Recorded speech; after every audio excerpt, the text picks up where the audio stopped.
Et bonjour, je suis tombé aujourd'hui sur une histoire magnifique, celle d'un père et de son fils unique aux États-Unis, très riches, ils avaient un grand domaine et tous les deux étaient intéressés par les tableaux. Vous savez, ces peintures de ces célèbres peintres européens comme Picasso et Rembrandt. Et puis la guerre au Vietnam a éclaté et le fils a dû se rendre sur le front en laissant son père.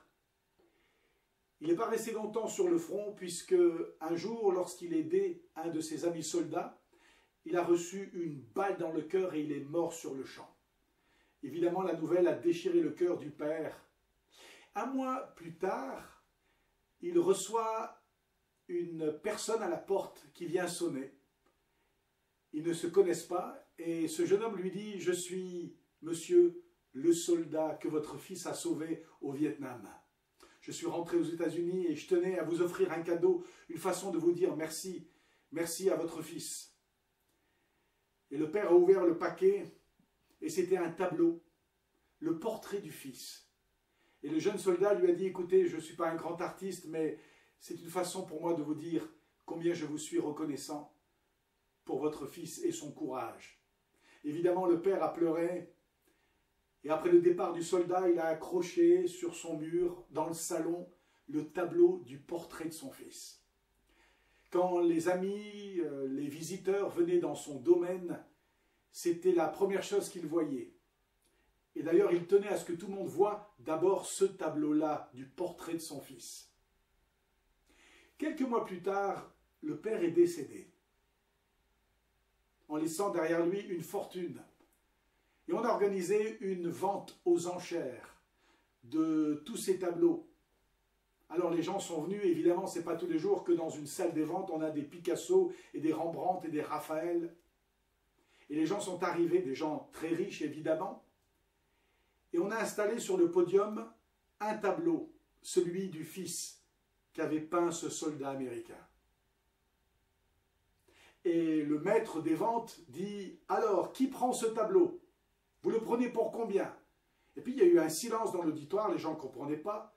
Puis il y a un monsieur au fond qui a dit « Mais on n'est pas venu pour ce tableau-là, on est venu pour les célèbres tableaux comme celui de Picasso. » Et le maître a dit « Non, c'est celui-là, c'est celui-là. Qui le prend? Allez, 100 $, 200 $. Et les gens ont commencé à s'agiter, à s'énerver. Ils n'étaient pas venus pour ce tableau-là. Et puis tout d'un coup, au fond de la salle, il y a le jardinier qui avait travaillé dans le domaine du père et du fils, et qui lève la main et qui dit « Moi, j'ai pas grand-chose, mais je le prendrai pour 10 $. » Et on a attendu, et le maître a pris son marteau, il a dit « 10 $, une fois, 2 fois, vendu !» Et le tableau est parti pour le jardinier. Et tout le monde attendait maintenant la suite. Et la suite, c'était quoi? Et le maître des ventes a sorti une petite notice. Il a dit « Je ne suis autorisé à ne lire cette notice que maintenant, après la vente du tableau portrait du fils. » Et la notice disait ceci: « Celui qui achète le tableau du fils va hériter de tous les autres tableaux et du domaine. » Vous pouvez imaginer la joie de ce pauvre jardinier qui est devenu milliardaire tout d'un coup. Il a choisi le fils. Et en choisissant le fils, il a eu tout le reste. Moi, je voudrais t'inviter, si tu ne l'as pas encore fait, de choisir Jésus et que Jésus.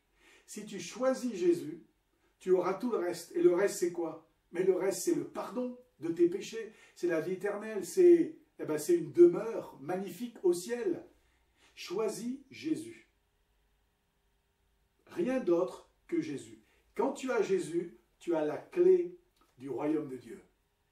Et avant de commencer une vie de disciple, une vie magnifique, avec des épreuves et des combats, c'est vrai, mais avec le trésor de la vie éternelle, pour commencer une vie de disciple, elle commence avec Jésus.